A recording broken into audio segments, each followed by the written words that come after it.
Unit 3, Office Applications 1, Part 3. Working with document, multi-column format. Working with the document. இதில் first formatting the text. Formatting of the text is done by applying the font options. How will you format the document using font options? அப்படின்னு question வந்தா அதுக்கான answer தான் இது. So இது எங்க இருக்கு? ஹோம்ல ஃபாண்ட் MS வேர்டில், ஃபார்மேட்ல கேரக்டர், ரைட்டர்ல. So what are the options? Font face. Font ஃபேஸ்னா ஃபாண்ட்டினுடைய நேம், அதாவது ஏரியல், டைம்ஸ் ரோமன், காலிப்ரி, இந்த மாதிரி ஃபாண்ட்டை ஃபேஸை நம்ம மாற்றிக்க முடியும். தென் ஃபாண்ட் ஸ்டைல், அதில் போல்ட் ஆக்கிக்கலாம், இட்டாலிக்ஸ், அண்டர்லைன், இது மாதிரிலாம் பண்ணலாம்.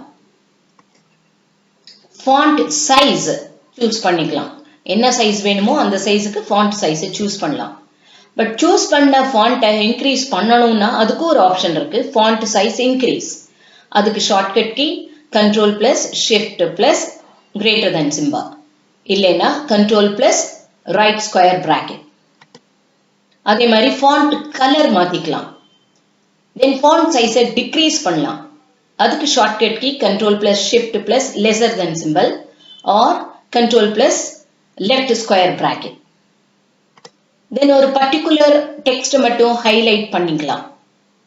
தென் சப்ஸ்கிரிப்ட், இப்போ கெமிக்கல் ஃபார்முலாஸ்லாம் போடும்போது சப்ஸ்கிரிப்ட் வரும். ஸோ Ctrl+ யூஸ் பண்ணினால் shortcut key. Superscript, mathematical equations, mathematical formula அதெல்லாம் யூஸ் பண்ணும்போது சூப்பர்ஸ்கிரிப்ட். Ctrl+Shift+, அதுக்கு ஷார்ட்கட் கீ. இது எல்லாமே ஃபாண்ட் ஆப்ஷன்ஸா நம்ம பார்க்குறோம். Next, applying paragraph options. இது எதுல இருக்கு? ஹோம்ல பேராகிராஃப் MS வேர்ட்ல, whereas ரைட்டர்ல ஃபார்மேட்ல இருக்கு.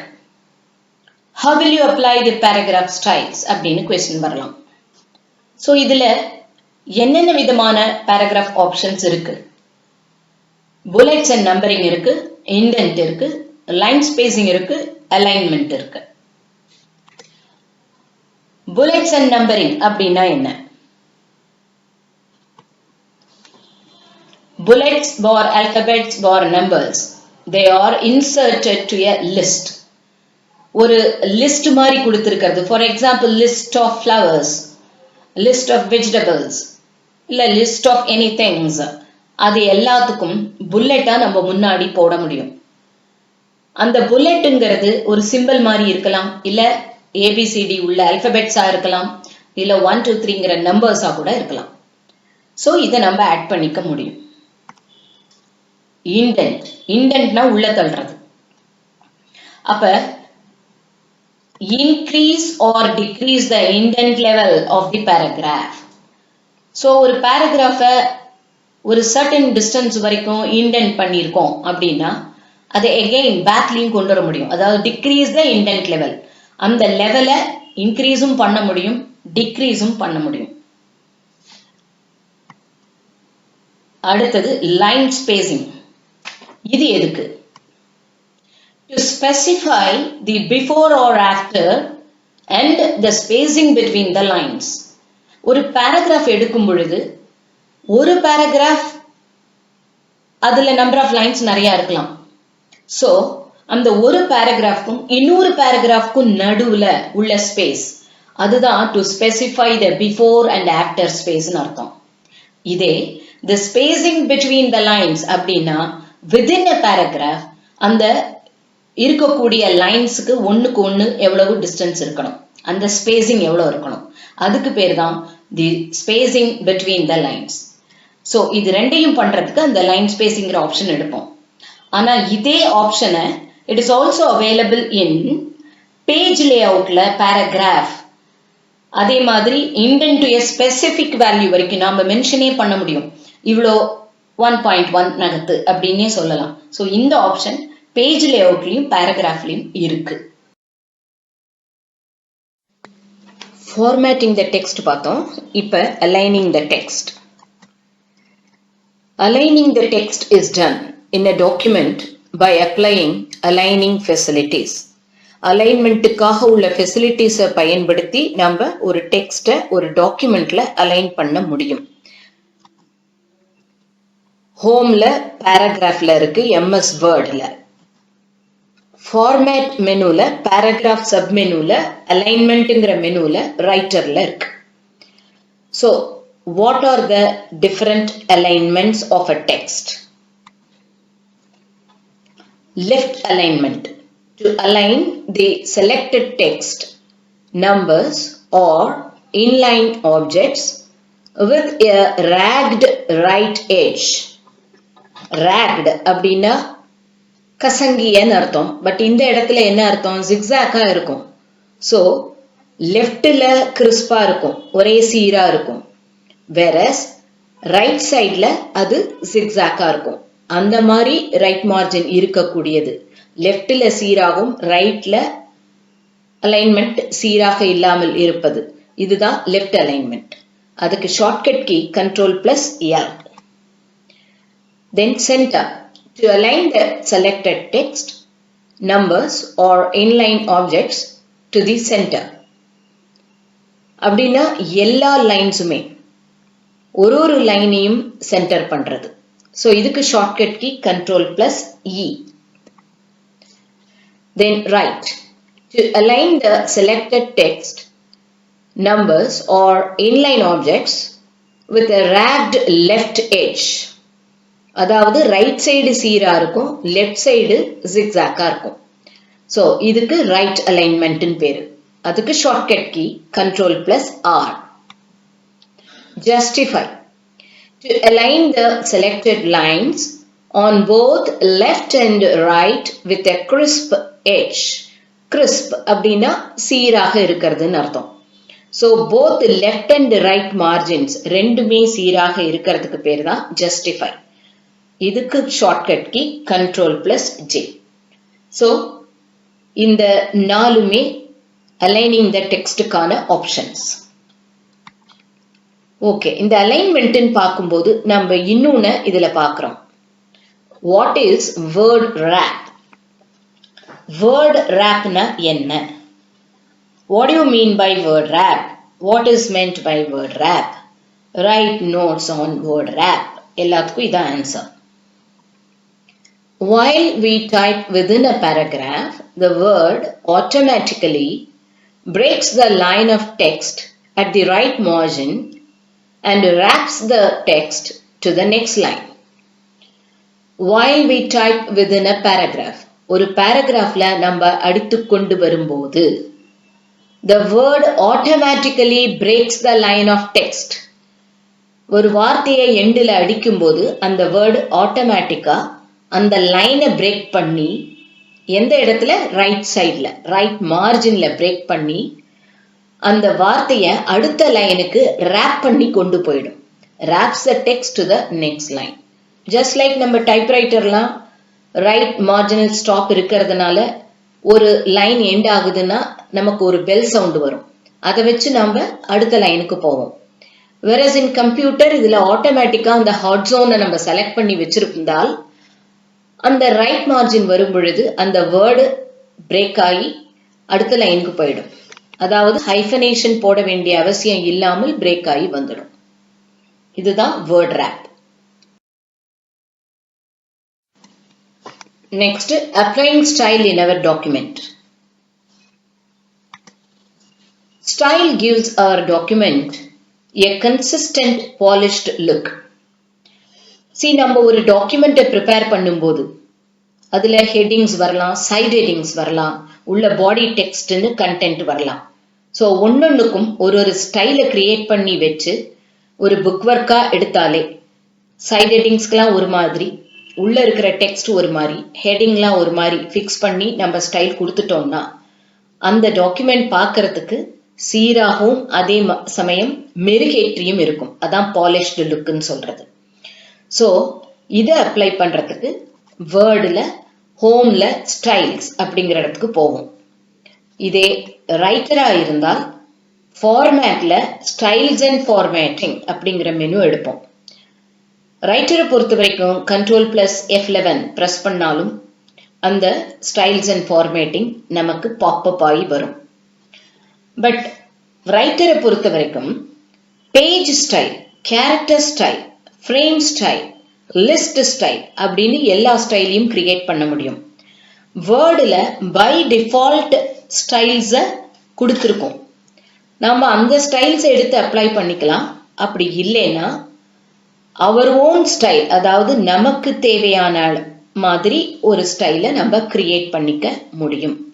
Use any of the given style that are readily available or create our own style and save it. So explain about document styles. இல்ல how will you set the paragraph style? How will you set the page style? இந்த மாதிரி questions வரலாம்.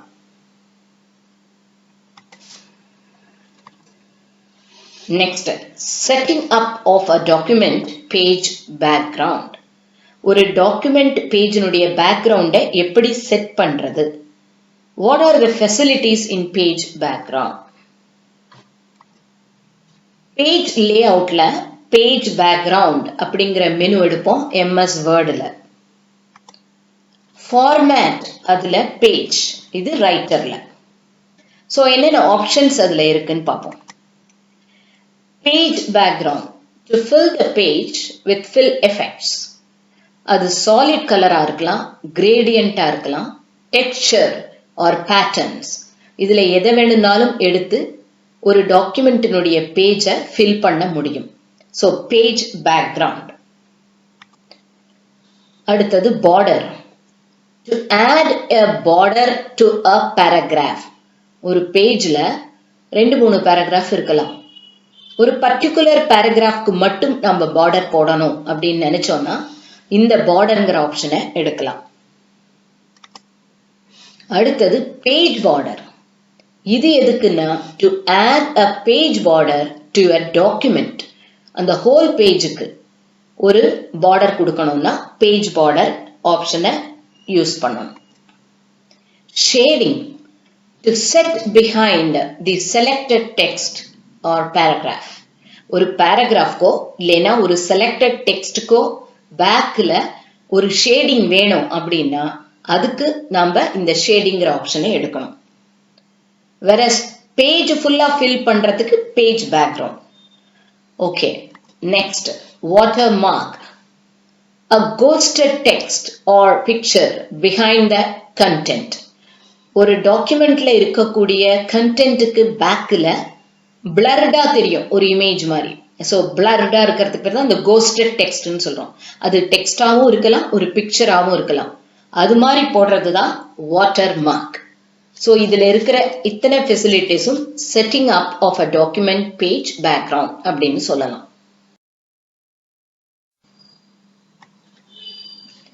Inserting footnotes. அது எதுல இருக்கு? ரெஃபரன்சஸ்ல footnotes MS வேர்டுல. இதே இன்சர்ட்ல ஃபுட் நோட் ரைட்டர். இது எதுக்காக யூஸ் பண்றோம்? To add a note at the bottom of the page, providing more information about something in our document.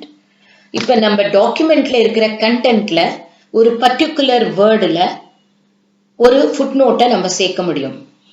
For example, Mahatma Gandhi அப்படின்னு வந்திருக்கு அப்படின்னா மகாத்மா காந்தி யாரு, அவரை பத்தின டீடைல்ஸ் என்ன அப்படிங்கிறத நம்ம ஃபுட் நோட்டா அந்த பேஜ்லயே கீழே கொடுக்க முடியும். அதுக்கு தான் நம்ம ஃபுட் நோட்டை இன்சர்ட் பண்றோம். So to add a note at the bottom of the page, providing more information about something in our document. டாக்குமெண்ட்ல இருக்கக்கூடிய ஒன்றை பத்தின விஷயத்தை தெரிந்து கொள்வதற்காக ஒரு ஃபுட் நோட் ஆட் பண்ணப்படும். அதுல they are automatically numbered as we move on the document. ஒரு டாக்குமெண்ட்ல ஃபர்ஸ்ட் பேஜ்ல ஒன்னு இருக்கு, செகண்ட் பேஜ்ல இருக்கு, இல்ல செகண்ட் பேஜ்லயே 2 இருக்கு. அந்த மாதிரி இருந்துச்சுன்னா ஃபுட் நோட் தானாகவே 1, 2, 3ன்னு போட்டுட்டே வரும். நாம அதை செலக்ட் பண்ணி ஃபுட்நோட் ஆட்னு கொடுக்க தானாகவே அந்த ஃபுட்நோட் ஆட் ஆகும்.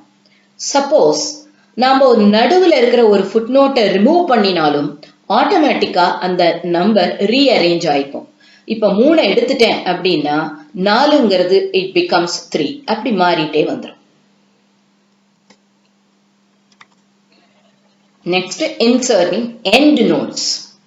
இது எதுல இருக்கு? ரெஃபரன்சஸ்ல ஃபுட்நோட்ஸ்ல தான் இன்சர்ட் எண்ட் நோட்னு வரும் வேர்டுல.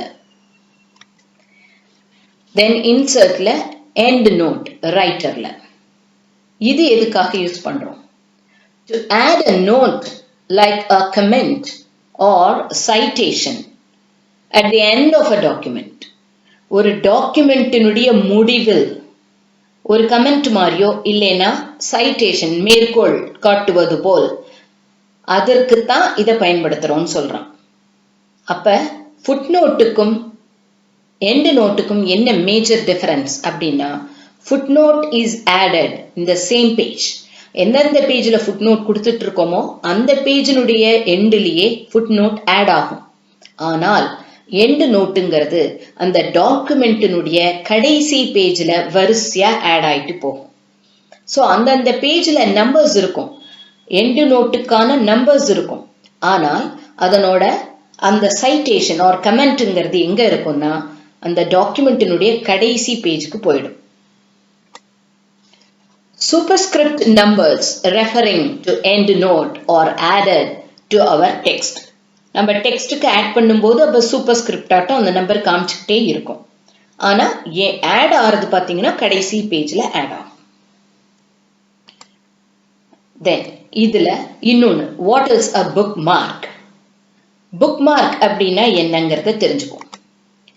An electronic pointer created in a computer file to have quick access to a specific part of the document.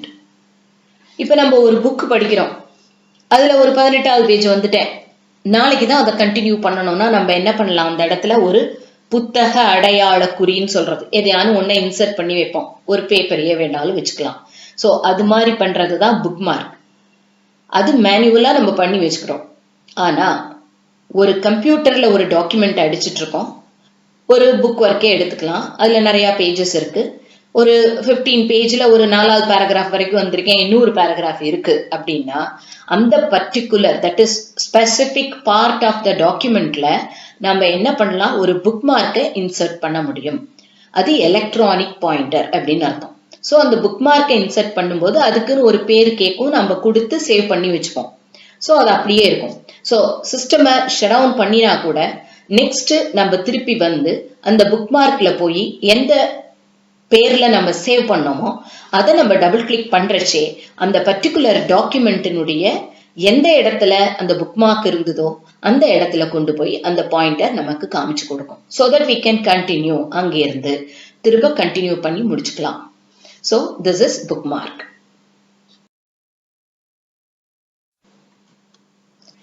Details of breaks.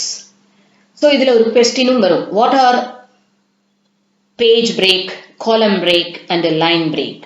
So இந்த டீடைல்ஸ் ஆஃப் பிரேக்ஸ் தான் இப்ப நம்ம பார்க்க போறோம். To add a break at our current location. So இது எங்க இருக்கு? Page லேஅவுட்ல, பேஜ் செட்டப்ல பிரேக்ஸ்ன்னு இருக்கு MS வேர்ட்ல. இன்சர்ட்ல மேனுவல் பிரேக் அப்படின்னு ஒரு ஆப்ஷன், அது ரைட்டர்ல. ஸோ ஃபர்ஸ்ட் நம்ம பார்க்கறது page break. To mark the point at which one page ends and the next page starts.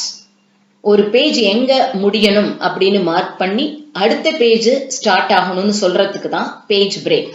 ஒரு பேஜ் எண்டு வரைக்கும் முடியணும்னு அவசியம் இல்லை. எனக்கு ஒரு பாதியிலேயே அந்த மேட்டர் முடிஞ்சிருச்சு, அடுத்த மேட்டரை நான் அடுத்த பேஜுக்கு கொண்டு போகணும்னா அந்த இடத்துல நம்ம பேஜ் பிரேக்கை அப்ளை பண்ணிட்டா ஆட்டோமேட்டிக்கா the cursor goes to the next page. Line break. To mark a point at which that line ends and the next line starts. அதே மாதிரி தான் ஒரு லைன் இது வரைக்கும் தான் வரணும், எனக்கு அதுக்கப்புறம் அடுத்த லைனா அது போகணும் அப்படின்னா அந்த இடத்துல லைன் பிரேக் கொடுக்கலாம். காலம் break. indicates that the text following the column break will begin in the next column. அதாவது எந்த இடத்துல நம்ம காலம் பிரேக் அப்ளை பண்ணியிருக்கோமோ அந்த காலம் பிரேக்குக்கு அப்புறம் வர டெக்ஸ்ட் அடுத்த காலத்துக்கு போகும் அப்படின்னு சொல்றது தான் காலம் பிரேக். இந்த காலம் பிரேக்கை எப்படி அப்ளை பண்றதுங்கிறத நம்ம அடுத்தாப்புல பார்க்கலாம். Setting the columns. Splitting the text document into 2 or more columns. ஒரு பேஜ்ல அந்த டாக்குமெண்ட்டை ஒரு காலம் இல்லாமல் 2 காலம் 3 காலம் அப்படி நம்ம பிரிச்சுக்க முடியும். 2 or more columns. ஒண்ணுங்கிறது ஒரு டாக்குமெண்ட் சிங்கிள் பேஜ். அப்ப மோர் தேன் 1ங்கும் போது தான் அது 2 காலமா பிரியும். இல்ல 2 3 காலம்ஸ் கூட நம்ம பிரிச்சுக்க முடியும். இது எங்க இருக்கு? பேஜ் லேஅவுட்ல, பேஜ் செட்டப்ல காலம்னு இருக்கு, வேர்ட்ல. ஃபார்மேட்ல காலம்ஸ்னு இருக்கு, ரைட்டர்ல. இப்போ இந்த காலம் அப்ளை பண்ணும்போது எப்பவுமே 2 காலம் தான் 3 காலம் தான் அப்படின்லாம் இல்ல. நம்மளோட தேவைக்கு தகுந்த மாதிரி அதை காலமா பிரிச்சுக்கலாம். அதே மாதிரி அந்த காலம் 2ம் ஈக்குவல் விட்டு இருக்கணுங்கிற அவசியமும் கிடையாது. ஒரு காலம் சின்னதா 1 பெருசா இல்ல 2 ஈக்குவலா அப்படி கூட நம்ம அதை அமைத்துக் கொள்ளலாம். சோ அதுல ப்ரீ செட்ஸ் எல்லாமும் இருக்கும். Select from presets. ஏற்கனவே அதுல இப்படி காலம் வேணும், 2 காலம் 3 காலம், ரைட்ல கம்மியா லெஃப்ட்ல கூட, இல்ல லெஃப்ட்ல கம்மியா ரைட்ல கூட, அந்த மாதிரி செட் பண்ணி ப்ரீ செட்ஸ் இருக்கும். அதை எடுத்தும் அப்ளை பண்ணலாம்.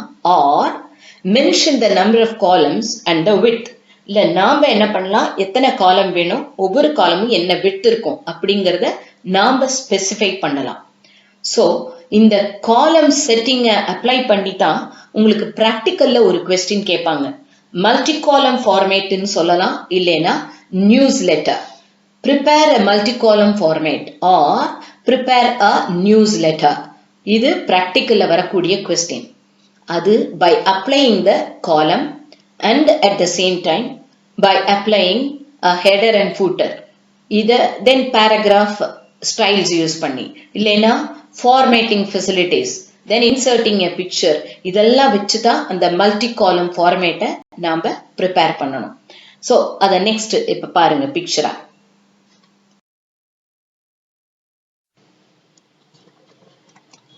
Multi column format or news letter. இது ஒரு practical question.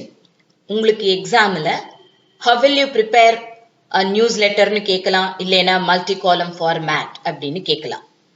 சோ இப்ப பாத்தீங்கன்னா ஒரு பிக்சர் கீழே வருது பாருங்க. அதுல ஹெட்டிங் இருக்கு, பார்டர் இருக்கு, ஒரு டாக்குமெண்ட் இருக்கு. அந்த டாக்குமெண்ட்டை 2 காலமா பிரிச்சிருக்கு. தென் நடுவுல ஒரு பிக்சர் இன்சர்ட் பண்ணிருக்கு. அந்த டாக்குமெண்ட்ல ஃபார்மேட்டிங் ஃபெசிலிட்டிஸ்லாம் அப்ளை பண்ணிருக்கு. So multi column format or நியூஸ் லெட்டர்னாலே இது வரைக்கும் நம்ம படிச்சிருக்கக்கூடிய ஃபாண்ட்ஸுக்கான facilities, formatting facilities, then header and footer எப்படி போடுறது, ஒரு பிக்சர் எப்படி இன்சர்ட் பண்றது, பார்டர் எப்படி அப்ளை பண்றது, இது எல்லாத்தையும் கவர் பண்ணி வரக்கூடிய பிராக்டிக்கல்ல வரக்கூடிய ஒரு பெரிய கொஸ்டின் இது. ஸோ இது தியரியிலும் வரலாம், பிராக்டிக்கல்லையும் வரலாம்.